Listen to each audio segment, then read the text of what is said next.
राधे राधे मित्रों। भाद्रपद माह के शुक्ल पक्ष की अष्टमी तिथि को राधा अष्टमी का पर्व मनाया जाता है। इस दिन व्रत रखकर भक्त राधा रानी की पूजा करते हैं। राधा अष्टमी के इस व्रत में कथा के पाठ का भी बहुत महत्व है। आज के इस वीडियो में हम राधा अष्टमी कब है, शुभ मुहूर्त और व्रत कथा भी सुनेंगे। पंचांग के अनुसार राधा अष्टमी भाद्रपद माह के शुक्ल पक्ष की अष्टमी के दिन और कृष्ण जन्माष्टमी के 15 दिन बाद मनाई जाती है। इस वर्ष राधा अष्टमी का त्यौहार 23 सितंबर 2023 दिन शनिवार को मनाया जाएगा। भाद्रपद शुक्ल पक्ष की अष्टमी तिथि 22 सितंबर को दोपहर 1:35 से शुरू होगी और अगले दिन 23 सितंबर को दोपहर 12:17 पर समाप्त होगी।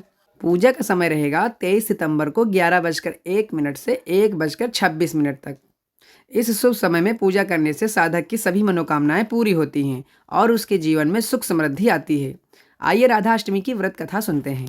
राधा माता गोलोक में श्री कृष्ण के साथ रहती थी। एक दफा कृष्ण भगवान को गोलोक में राधा रानी कहीं नजर नहीं आई। कुछ देर बाद कन्हैया अपनी सखी विराजा के साथ घूमने चले गए। यह बात जब राधा रानी को मालूम हुई तो उन्हें गुस्सा आया और वो सीधे कन्हैया के पास पहुंची। वहां पहुंचकर उन्होंने श्री कृष्ण को काफी भला बुरा कहा। राधा रानी का यह रवैया भगवान श्री कृष्ण के प्यारे मित्र श्री दामा को बिल्कुल अच्छा नहीं लगा। श्री दामा ने उसी वक्त बिना कुछ सोचे समझे राधा रानी को पृथ्वी पर जन्म लेने का श्राप दे दिया। राधा को इतने गुस्से में देखकर कृष्ण भगवान की सखी विराजा भी नदी के रूप में वहां से चली गई। राधा ने श्री दामा से श्राप पाने के बाद उन्हें राक्षस कुल में पैदा होने का श्राप दिया। राधा जी द्वारा दिए गए श्राप की वजह से ही श्री दामा का जन्म शंखचूड़ दानव के रूप में हुआ। आगे चलकर वही दानव भगवान विष्णु का परम भक्त बना। दूसरी तरफ राधा रानी ने पृथ्वी पर वर्षभानु के घर पुत्री के रूप में जन्म लिया।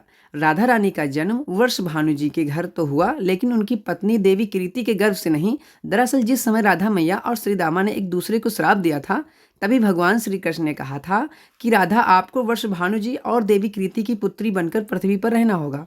मनुष्य के अवतार में आपका एक वैश्य से विवाह होगा, वो मेरे अंश अवतारों में से एक ही होगा। इस तरह आप पृथ्वी पर भी मेरी ही बनकर रहेंगी, परंतु हम दोनों को बिछड़ने का दुख सहना होगा।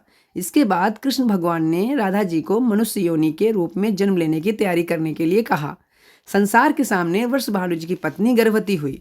जिस तरह एक बच्चा दुनिया में आता है, ठीक वैसे ही देवी कीर्ति का भी प्रसव हुआ।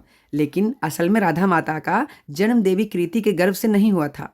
भगवान की माया से उनके गर्भ में वायु भर गई थी। देवी कीर्ति ने उसी वायु को जन्म दिया। इस दौरान उन्हें प्रसव पीड़ा हो रही थी और वहां राधा माता के रूप में एक प्यारी सी कन्या ने जन्म लिया।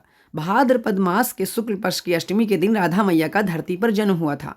तभी से हर साल इस दिन को राधा अष्टमी के रूप में मनाया जाता है। तो दोस्तों, इस कहानी से हमें एक सीख मिलती है कि क्रोध एक बुराई है। क्रोध का जवाब क्रोध में ही देने से बातें और खराब हो जाती हैं। इसके कारण कई दुविधाओं का सामना करना पड़ सकता है। उम्मीद करते हैं कि राधा जन्माष्टमी की यह कथा आपको पसंद आई होगी। अगर पसंद आई है तो वीडियो को लाइक कर, चैनल को सब्सक्राइब कर, बेल आइकन को प्रेस कर दीजिए ताकि हमारी आने वाली वीडियो की नोटिफिकेशन सबसे पहले आपको मिले।